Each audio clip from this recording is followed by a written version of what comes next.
देखिए, पहला पन्ना खोलने पर ही इसमें देश के नौजवानों को कैसे नौकरियां दी गई, 2-2 करोड़ हर साल, उसके बारे में लिखा हुआ है।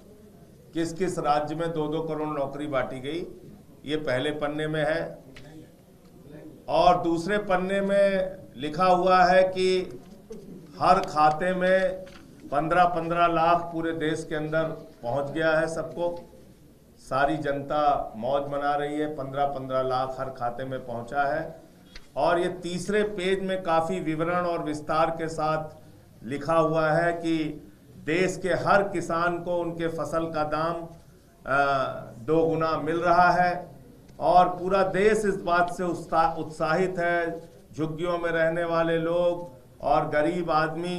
ये चौथे पेज में ये लिखा हुआ है कि सबको पूरे देश के अंदर पक्का मकान मिल चुका है। देख लीजिए, कह रहे हैं हम देख नहीं पा रहे, देखिए लिखा हुआ है भाई, लिखा हुआ है, ठीक से देखिए।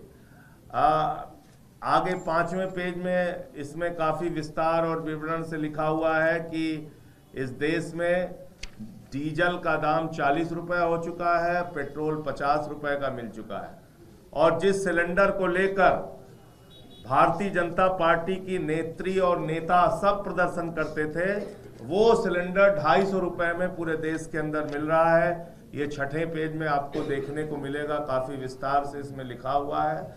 और इसके अंदर दिल्ली में जो हमारे लाखों लोग कच्ची कॉलोनियों में रहते थे, उनको सबको पक्की रजिस्ट्री भारतीय जनता पार्टी ने दे दी गई है। ये 7वें पेज में इसका विवरण आपको मिल जाएगा, किन किन इलाकों में दिल्ली के अंदर पक्की रजिस्ट्री बांटी गई है।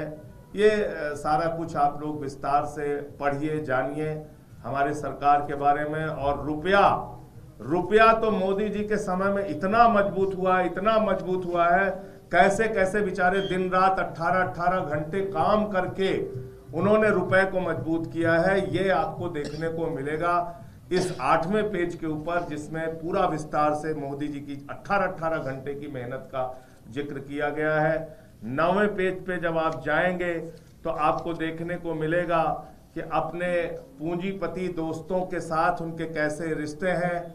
उन्होंने देश की जनता को तो मजबूत किया ही किया, 15-15 लाख उनके खाते में पहुंचाकर किसानों को भी फसल का दाम 2 गुना किया, हमारे नौजवानों को 2-2 करोड़ नौकरी हर साल दी।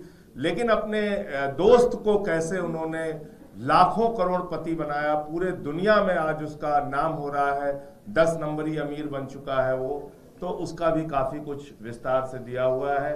और ऐसी तमाम जानकारियां भी आपको आगे आप चलेंगे तो आपको पता चलेगा कि निर्मला सीतारमण जी प्याज नहीं खाती, लेकिन उन्होंने वाकई प्याज के दाम को कंट्रोल करने के लिए काम किया। ये सब बीजेपी की उपलब्धियों के बारे में इसमें आप जब पढ़ेंगे तो काफ़ी अच्छे से सारी चीज़ों को दिया गया है।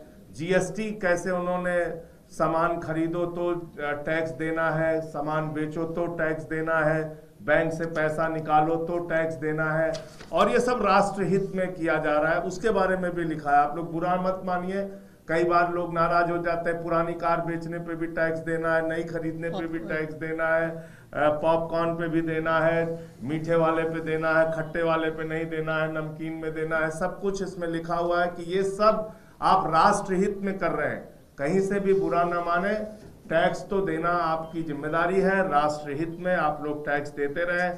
कोई किसी ने एक और इसमें विस्तार से इस किताब में जुड़वाया कि जितने का कच्चे तेल का दाम है उसके हिसाब से हिंदुस्तान में पेट्रोल और डीजल महंगा मिल रहा है, क्योंकि सरकारों ने टैक्स बहुत बढ़ा रखे हैं। तो उसके बारे में उसका भी कारण दिया गया है और ये बताया गया है कि आप हिंदुस्तान में अगर पैदा हुए हैं, राष्ट्र को मजबूत करना चाहते हैं, मोदी जी को मजबूत करना चाहते हैं, तो टैक्स वैक्स की चिंता मत कीजिए और लगातार आप लोग टैक्स भरते रहिए, चाहे सैलरी पाइए चाहे जो कुछ भी। तो ये पूरी गाथा भारतीय जनता पार्टी की आप इस किताब में देख सकते हैं कि मतलब इसमें काफी कुछ बहुत विस्तार से इसमें सब कुछ इस किताब के अंदर लिखा हुआ है। कैसे उन्होंने पिछले 10 वर्षों में और जगह जगह राज्यों के अंदर इतना विकास किया, इतना काम किया। अभी थोड़ा कम मोटी बनी है, इसको आगे हम लोग और प्रयास करेंगे कि और मोटी किताब ये बन जाए।